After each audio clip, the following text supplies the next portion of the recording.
Hey everyone, Marcus Philly here, and if you want to gain more strength and muscle in less time, you should absolutely take advantage of Supersets. Today I'm sharing 5 of my favorite movement combinations and when you'd want to use each one. I've also got plenty of options for different equipment situations, so let's get to it. Starting with my favorite superset for knee health.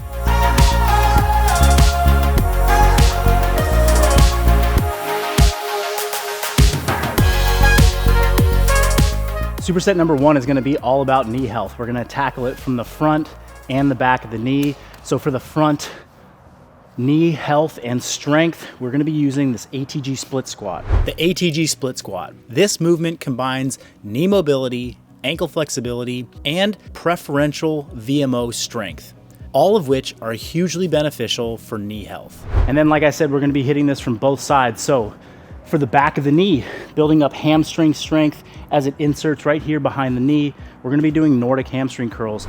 If you don't have a Nordic bench, we've got you covered with some alternatives, but this is a extremely potent exercise to train hamstring strength, specifically right behind the knee, so that now we have behind the knee health and we've got front of the knee health and strength combined. Keep your knees bulletproof. The Nordic curl. The front of the knee gets so much attention for knee health and pain, but the strength in the back of the knee is equally, if not more important. A joint that is relatively stronger on one side may present problems with functional strength and potential pain. So, work both sides using the Nordic curl. Now, we have plenty of substitutions for both of these exercises if you don't have access to a Nordic bench or you're wondering how to regress the ATG split squat. You can perform hamstring curls on a machine in place of Nordics. You can also use a lat pull-down setup in order to anchor your feet if you don't have a Nordic bench. And lastly, you can use a weightlifting belt and strap it around your legs attached to a traditional bench in place of a Nordic bench. With the ATG split squat, don't be afraid to use a hand-supported position and or elevate the front foot. These are great ways to overcome some of the mobility restrictions that come up in this particular exercise. Next up, supersets for work capacity. Work capacity is the amount of work you can do in a certain amount of time. We're gonna try and pack a lot of training, a lot of strength training into a short time frame by managing rests, keeping tempos under control, and rep ranges. This is best done with 2 exercises that pair well with each other and they don't interact. So something for the upper body and something for the lower body so that you can go back and forth without each exercise impacting directly the other one. Take 2 movements that hit the upper and lower body with big compound lifts. Apply some very slow tempos to increase the time under tension of each lift dramatically. Then lower the rest time between the 2 exercises and aim for 10 to 12 reps for each movement. The result is a strength superset that will leave you breathing hard and push your lactic threshold. A ton of moderately heavy work in a short amount of time packs a massive punch. For this particular example, we're doing back rack lunges for 10 to 12 reps per leg, then a 45-second rest, followed by strict pull-ups for 10 to 12 reps as well. After you finish your pull-ups, rest another 45 seconds, return to the back rack lunges, and repeat this superset for 3 or 4 total sets. The beauty in these work capacity supersets all comes from sticking to the tempo, sticking to the rest periods, and for each exercise, maxing out your weight while hitting your rep ranges. If you can do those 3 things, it's gonna be super effective.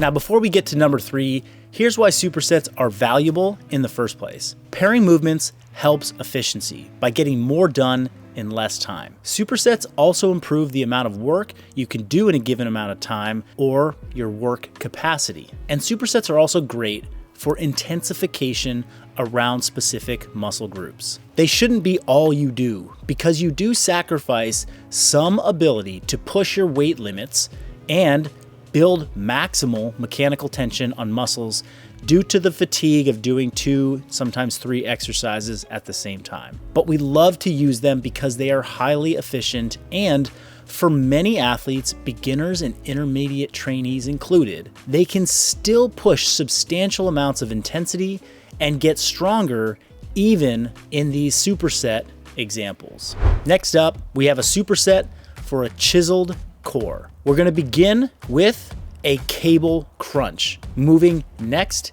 into a reverse squat, and finally an oblique raise for the third combined exercise. Perform 8 to 10 reps on each exercise with about 45 seconds of rest in between. For the oblique raise, you're gonna wanna hit 8 to 10 reps per side on that particular exercise. Now, if you're training in a gym that doesn't have a cable machine or some of these benches, you can just grab a dumbbell. I'll show you some alternatives to how to do this core superset with minimal equipment. Now, each of these lifts can be accomplished without access to cables and benches. Simply grab a dumbbell and perform side bends, or hang from a pull-up bar, or use a dip bar and perform knee tucks.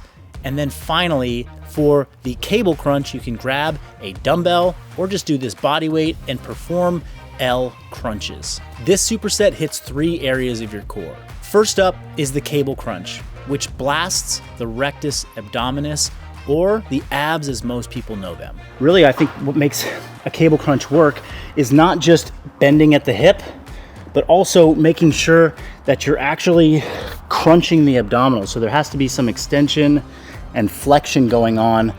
That's gonna make sure that they're working through a full range and really getting a peak contraction. So start a little extended and then curl, as well as pull the torso towards the thighs. So curl down, pull to the floor. Next up, we're gonna use the reverse squat or the tuck up to target the lower abdominals and get the hip flexors working. And then finally, we're gonna be using the obliques and the low back in the oblique raise to round out this core superset. Make sure you got these things snug to your feet so that you're not having to focus so much on your ankles and doing this dorsiflexion in order to keep them on. You want them to be secure so you can really focus on just this contraction. Now for a reverse squat, not only do we want to raise the thighs up, we want to get the pelvis to come up off the ground ever so slightly. That little rotation of the pelvis is going to really target those lower abdominal muscles. Apart from just aesthetics, these 3 movements, with the oblique raise and the reverse squats in particular, are great for back strength and back health too. So get yourself a strong back and a sexy midsection all at the same time with this superset. When you set up on an oblique raise on a 45-degree bench, you always want to put the top leg forward and the bottom leg back. That's going to ensure that you stay in the right position to target this muscle down here, the QL, as well as the obliques. You can hold a dumbbell on your side. This hand can come up behind your head and just try and raise up in one straight line. Try not to turn, but keep your body just perpendicular to the floor. The next great way to use supersets is to train arms, biceps, and triceps in 2 different positions. The bicep and the tricep are unique muscle groups because they cross 2 different joints, the elbow and the shoulder. So depending on how you position your arm, you could be training the biceps at a lengthened position or at a shortened position. Same thing with the triceps, at a shortened position or a lengthened position overhead. So we're gonna combine 2 different bicep exercises in a superset that position the shoulder differently, and that is gonna be a great way to make sure that you're really hitting the entire muscle group from 2 different positions back to back for a complete superset to exhaust that muscle group. So let's check out the curl first. We're gonna start with 8 to 10 reps of a spider curl to hit the bicep in a shortened position on an incline bench. Then we're gonna flip over and we're gonna hit another 8 to 10 reps of incline bench curls to now challenge the muscle in the lengthened position. After performing those back to back, we'll rest for 90 seconds to 2 minutes, and we'll repeat this superset for 3 to 4 sets. You may find that the shortened position, you're a little bit stronger. Maybe you go slightly heavier here or add a few reps. We want to get within a few reps of failure at the conclusion of the superset on each round. For tricep extensions, begin with a JM press for 8 to 12 reps. For this movement, you can likely lift a lot more weight, so make sure you challenge yourself. Control the eccentric in every rep. That's the lowering phase of the JM press. I love using the Smith machine for this particular exercise, but a barbell or an easy bar works just as well. After your 12th rep, you're gonna move directly into an overhead tricep extension. Now the tricep in this position is lengthened at the shoulder joint. Try this with a cable or hold on to a dumbbell or a kettlebell instead. Just like the bicep superset, you're gonna rest for 90 seconds to 2 minutes between sets, and be sure to take yourself to about 2 to 3 reps shy of failure each time to get an adequate stimulus. The final superset is for blasting through squat plateaus. I learned this one from Charles Poliquin. It is where you do a set of front squats in the 2 to 4 rep range and then immediately go into a set of back squats for a max set of reps after you've already done front squats. It's super fatiguing. You're gonna do 5 sets of this today. You're gonna get a lot of rest in between, but it means you have to push yourself to failure on every single set. It begins with a set of 2 to 4 reps of front squats. Immediately rack the bar and then climb underneath it and place it on your back. Now you're gonna start a set of back squats and you'll continue until you cannot do any more reps. We call this an AMRAP set, as many reps as possible. For this superset to really work and be effective, you have to push yourself on both the front squat and the back squat. Now, unless you're some freak athlete out there who only ever trains front squats, the vast majority of people have a heavier, stronger back squat than they have front squat.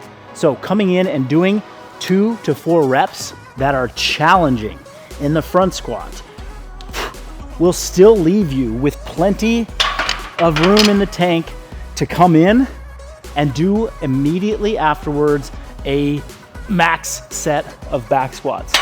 I've seen people get as few as 2 reps on their back squats or as many as 8. Really pushing to failure is gonna be unique for you. So don't judge yourself on how many reps you get on the back squat. Judge yourself on how heavy and how hard you push to failure in this particular superset.